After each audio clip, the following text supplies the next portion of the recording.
11 tahun itu saya sudah mencoba jualan koran. Makanya saya selalu menghargai wanita. Cara ngono manajer elek-elekan dadi julukan iku manajer office boy sampean. Ya tadi.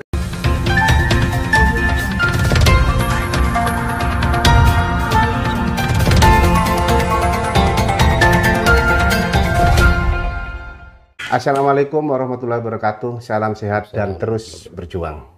Kali ini saya berada di ruang kerja Budi Laksono, seorang politisi dari PDIP Kota Surabaya.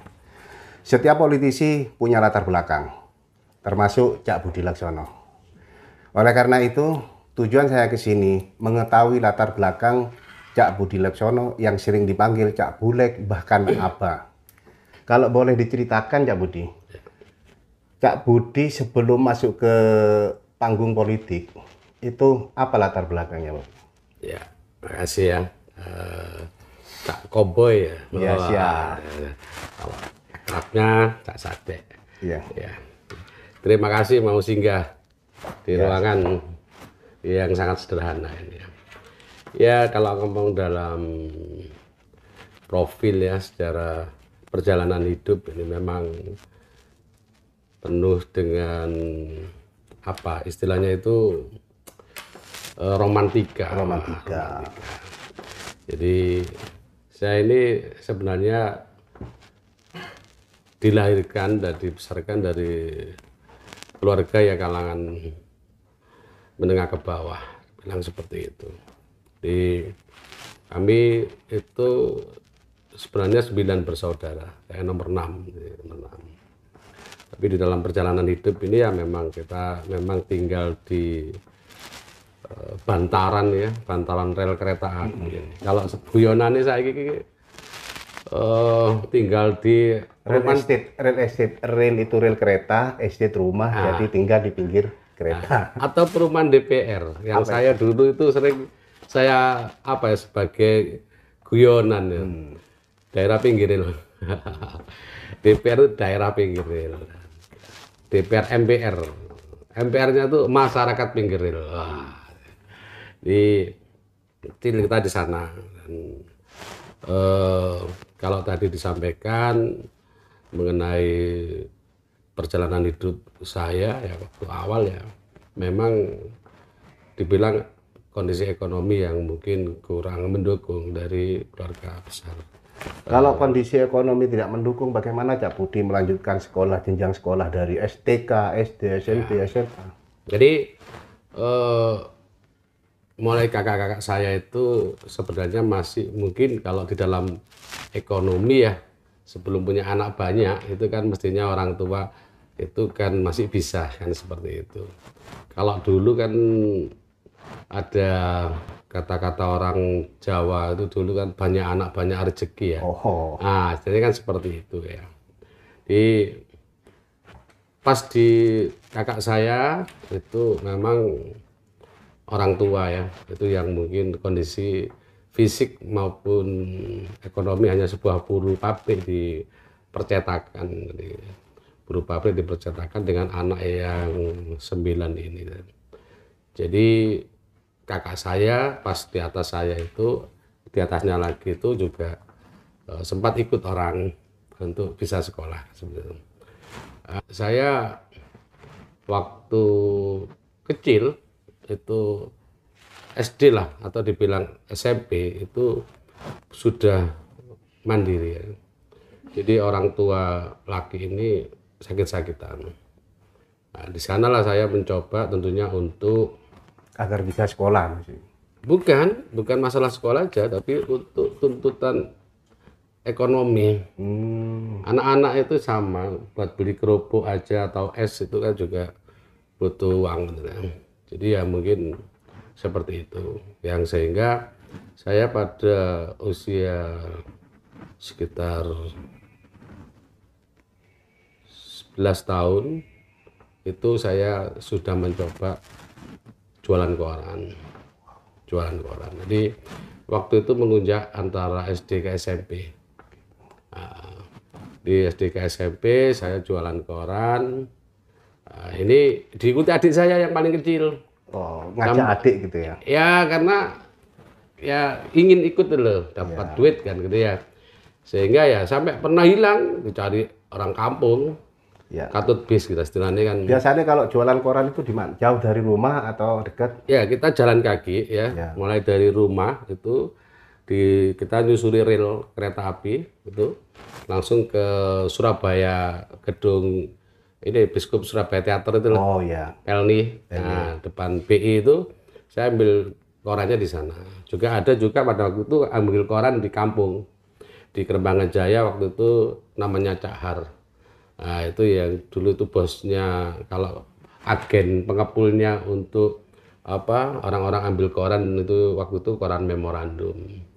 Ya, di dalam perjalanan itu saya juga sudah bisa merasakan, bisa membantu orang tua kan seperti itu. Itu untuk jualan koran itu sampai berapa tahun, Cak Bulet? Saya 6 tahun. 6 tahun. Jual koran, saya merangkap nyemir sepatu. Wow. Itu bagi waktunya gimana nih, Cak? Nah, kalau nyemir sepatu itu biasanya kalau sekolah libur. Oh. Jadi korannya habis itu saya nyambi ikut anak-anak untuk nyemir, dan kalau nyemir lumayan dapatnya ketimbang kalau jualan koran. Itu di pelabuhan ya? Nah, saya di sekitaran ini Jembatan Merah Plaza. Ya. Itu dulu terminal. Oh, banyak terminal bis ya? Iya, dulu terminal di sana. Terus saya di waktu itu Polrestabes. Jadi orang-orang tahanan itu juga beli koran kalau pagi itu. Jadi di sana termasuk di jalan itu Cendrawasih ya, jalan BTPN. Saya jalan sekitaran itu aja. Jualan koran. Terus siangnya itu kalau koran habis Jawa Pos, kalau libur saya bawa kotak semir. Nah, selama 6 tahun itu uang istilahnya pendapatan dari jualan koran itu juga untuk keluarga plus adik atau saudara atau gimana? Ya, jadi adik saya enggak sekolah. Adik saya enggak sekolah. Nah, kalau yang dua adik saya itu, saya punya adik 3, perempuan dan yang laki. Ya, yang perempuan ini sudah mungkin enggak bisa lah, karena saya waktu itu ini untuk sekolah enggak bisa. Yang kecil ini nanti dalam perjalanan saya nanti di pelabuhan. Jadi setelah saya kerja di pelabuhan sebagai office boy atau cleaning service. Nah, di dalam perjalanan itu saya juga kalau sore itu juga kerja, bukan kerja ya, disuruh-suruh warga sekitar untuk kasarannya dodolan banyu. Wow. Geledek. Berarti dalam 6 tahun itu 3 profesi sekalian ya? Jual koran, semir, plus ya, jualan tapi air. ini masih dalam perjalanan itu. Jadi waktu saya kelas 3 SMP itu orang tua saya meninggal. Jadi memang sudah sakit-sakitan. Jadi ya itu yang saya berusaha dalam hidup. Nah, ini saya pure. Jadi pure saya seorang Budi Laksono. Iya, seorang Budi Laksono. Kalau ada lagunya Iwan Fals itu si Budi kecil. Jadi sudah terbiasa dengan kehidupan yang seperti itu, sehingga saya cuma sekolah sampai SMP. Wow, SMP. Putus sekolah. Saya lulus SMP, masuk STM TGRI 1. Nah, di sana kita sudah tidak bisa melanjutkan dan pure saya jualan koran. Ya, kembali ke profesi tadi. Untuk orang tua saya juga, ibu. Ya, kalau ngomong ibu sama. Ibaratnya itu ya sudah tidak bisa bangun lah sakit di pembaringan lah seperti itu. Saya sehingga ya untuk kehidupan dengan adik-adik saya ini yang 3 orang ini memang saya. Berarti ibu sakit. Sambil diminum. Oke. Oh iya, Cak, koboynya sampai kehausan ini. Makasih kopinya. Ya, namanya memang kalau sudah ngopi, insya Allah tambah refresh, nge-refresh pikiran.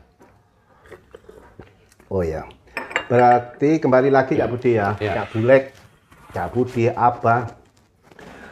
Setelah tidak sekolah, ya toh, tentu Cak Budi kan mengadu nasib ya untuk menghadapi kehidupan. Setelah dari proses pekerjaan tadi jual air, koran, Nyemir ya. nyemir ya. Apa alih profesi lain atau tetap melanjutkan itu Cak Budi? Nah, jadi setelah saya dalam perjalanan mungkin mulai 3 tahun SD ke SMP sampai tahun 90 itu saya masih jualan koran gitu. Jadi setelah itu banyak saya sudah mulai dewasa kan.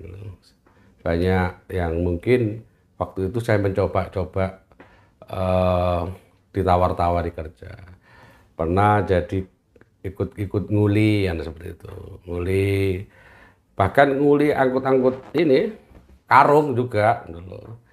Juga kalau misalkan cuma bantu-bantu orang dandan-dandan rumah kan itu biasa. Biasa.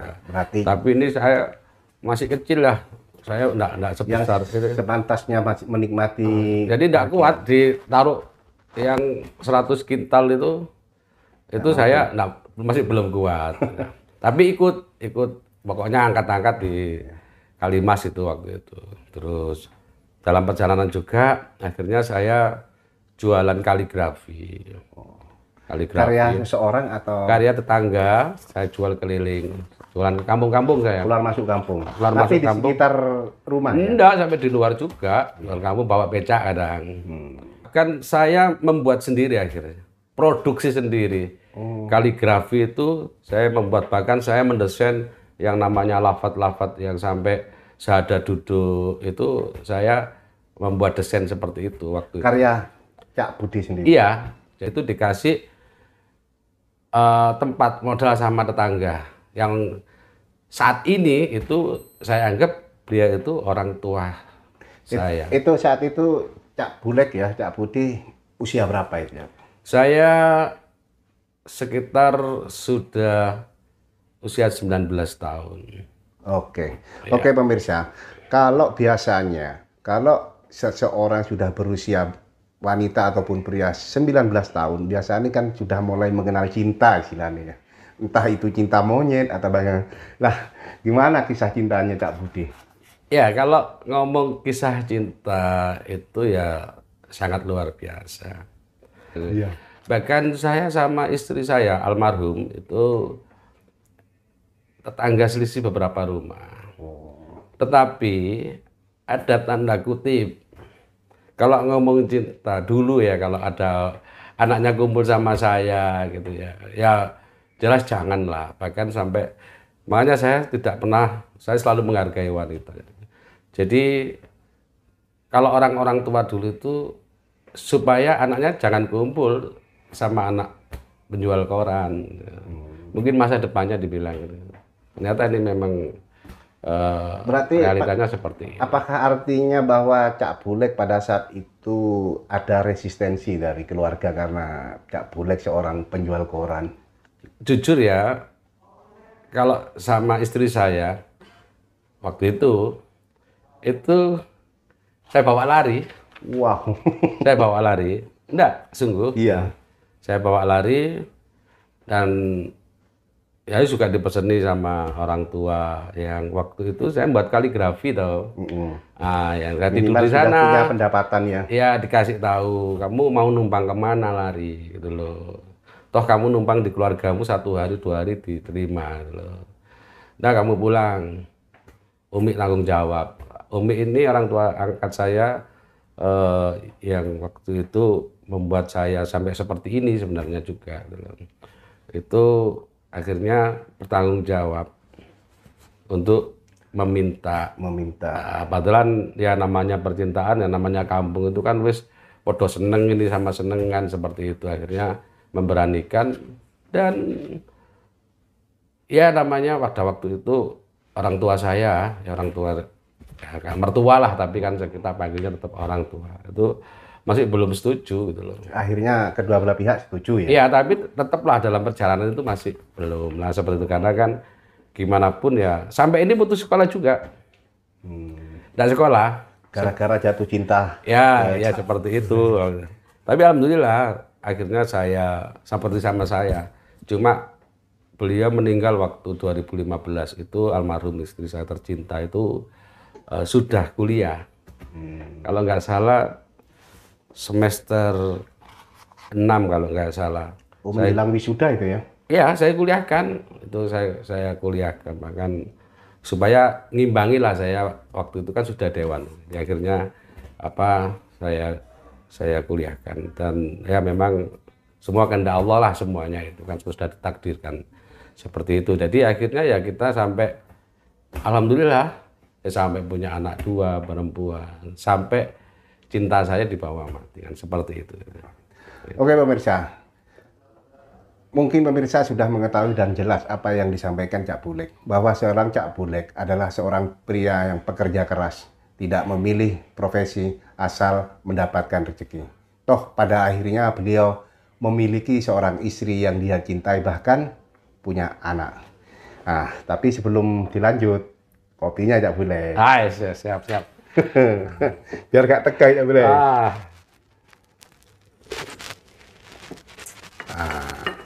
Sekarang kita masuk ke sesi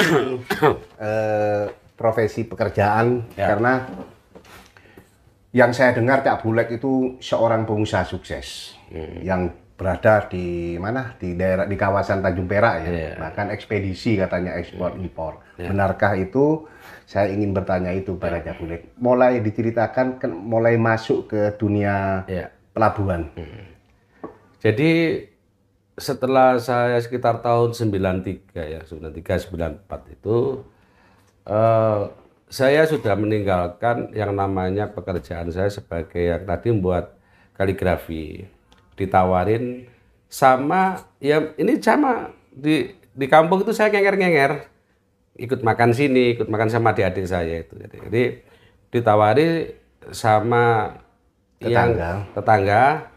Kebetulan dia manajer di salah satu perusahaan waktu itu namanya PT Rido Intinusa, EMKL, Ekspedisi Muatan Kapal Laut. Kalau sekarang kan sudah PPJK atau. Nah, di waktu tahun segitu saya sampai tahun 95 kalau nggak salah itu kerja cleaning service atau office boy. Itu boy. sejak pertama langsung cleaning service? Iya, saya langsung. Memang nggak punya keahlian apa-apa kan dulu. Dan saya tidak membayangkan saya nanti bakal jadi seperti ini. Jadi sekitar tahun waktu itu kantornya di Jalan Teluk Weda, depan belakang sampingnya SMA Barunawati itu, Teluk Weda. Jadi sana ya saya berangkat setengah 6 gitu ya, jam 6 itu nyapu-nyapu. Ya cuma sebuah rumah yang dikontrak kan seperti itu. Rata-rata di pelabuhan kan ekspedisi seperti itu ya, bertempat di rumah yang dikontrak atau rumah separuh dikontrak dibuat kantor. Ya memang Allah itu maha segala-galanya bagi saya kan seperti itu. Dengan kesabaran kita, dengan kejujuran kita kan ya, dengan upaya kita untuk ibaratnya sebenarnya kalau dalam pekerjaan kita pasti punya target kan. Target untuk saya besok harus seperti ini. Saya tidak ada target-target seperti itu, tidak ada. Pokoknya saya bekerja di sini, memang kemampuan saya seperti itu. Ya di dalam perjalanan ini kan banyak anak yang keluar masuk. Tapi saya di situ tetap cleaning service. Iya gitu. Itu berapa tahun itu jadi cleaning service? Enggak, mulai tahun antara 93 sampai 95 itu ya. Jadi akhirnya saya tiap malam itu belajar ketik komputer. Bukan, masih mesin ketik ya, ini. Sampai saya termasuk ahlinya dulu. Belajar sendiri apa disuruh bos? Belajar sendiri. Dan itu sepengetahuan bos? Tanpa sepengetahuan, tapi anak-anak tahu lah, anak-anak di itu saya diam-diam itu ada mesin ketik kan nganggur gitu ya. Saya ketik gini pakai 11 jari nih. Jadi ketik. Akhirnya saya ada kesempatan di sana, itu ada kesempatan sehingga misalkan suatu ini kan cuma karyawannya berapa lah waktu itu ya. Itu mengeluarkan kontainer, ada ngurus dokumen, itu kan nggak masuk. Di sana saya dipaksa. Si juragan tadi. Ya, pokoknya ya yang di dalam itu kan perempuan-perempuan. Dipaksa, kamu gini caranya begini, kamu caranya begini. Itu masih profesi cleaning service ya, pekerjaan? Iya. Akhirnya ternyata saya dianggap bisa ngeluarin kontainer, tahu cara kita ngeluarkan kontainer. Dalam proses belajar itu siapa orang yang paling peduli mungkin ya? Mungkin bisa disebut guru oleh Cak Bulek pada saat itu. Saya sampai sekarang itu merasakan guru besar saya, pimpinan saya. Kenapa? Tidak istilahnya melarang. Jadi di sana itu kita diberikan harapan, diberikan kesempatan untuk belajar. Setelah tahu istilahnya kirim surat, terus lihat kontainer, berikutnya naik ke jenjang apa? Kan banyak yang keluar. Jadilah saya ini seniornya gitu loh. Kalau ada orang masuk, padahal ini yang masuk ini ya sarjana juga gitu loh. Loh iya. SMP gurui sarjana. Akhirnya ini. Iya yang masuk ini ada sarjana ekonomi atau apa gitu. Tapi tetap di bawah naungani Pak Budi Mas. Ya kita tidak tahu dalam perjalanan ya kan ya, karena kan mereka menaruh untuk belajar terus dibuat apa nanti kan seperti itu. Akhirnya saya dianggaplah sebagai koordinator.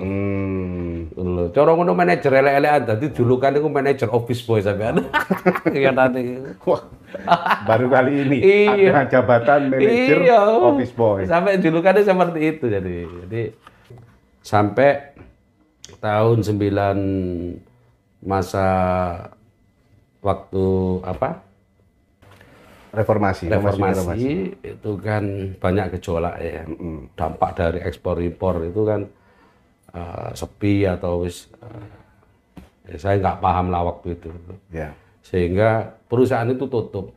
Akhirnya untuk menyelesaikan kantor ini kan nggak tutup, saya sudah jalan kaki waktu itu untuk menyelesaikan permasalahan hutang atau apa, tinggallah di sana keuangan yang sekarang istri saya.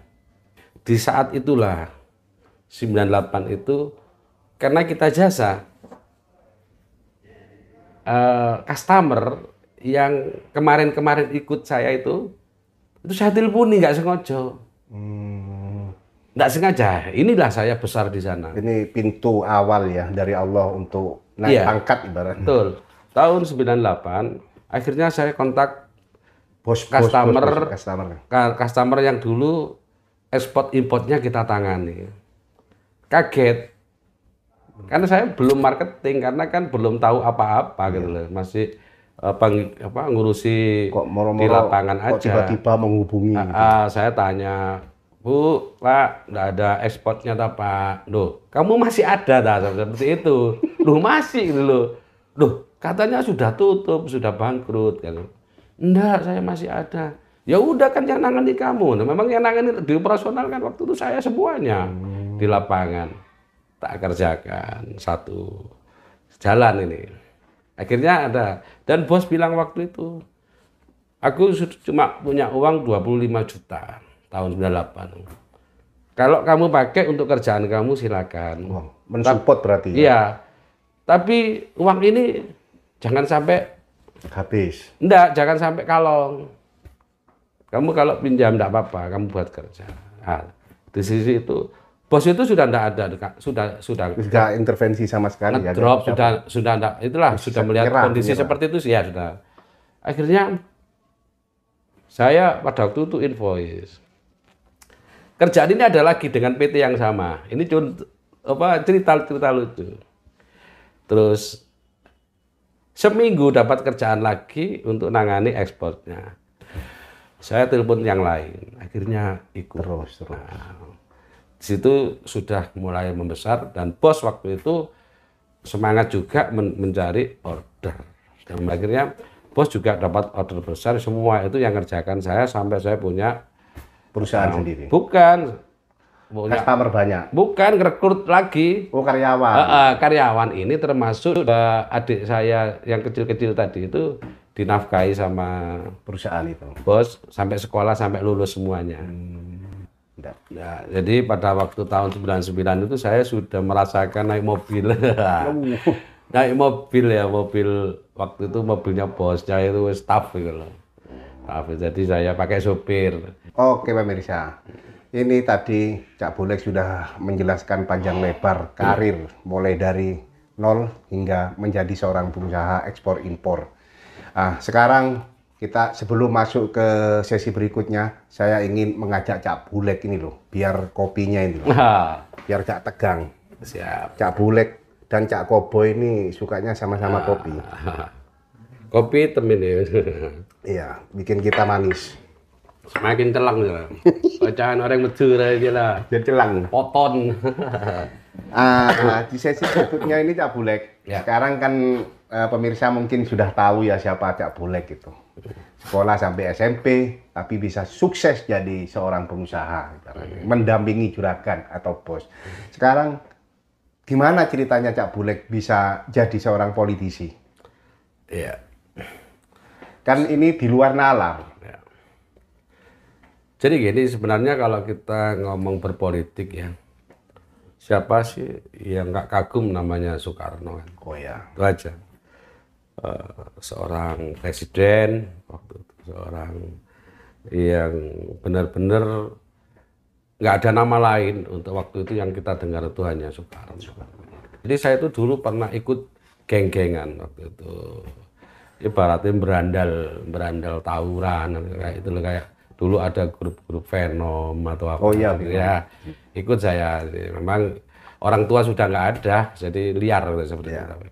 Sehingga ikut-ikutan yang waktu itu gerombolan PDI yang waktu 3 itu, jadi ikut ke sana kemari. Ka'bah ya, Golkar, PDI Iya, salah ya. seperti itu. P3, Golkar sama PDI. Jadi pertama saya lupa tahunnya, kalau nggak salah tahun 2000-an lah, ya 2000-an.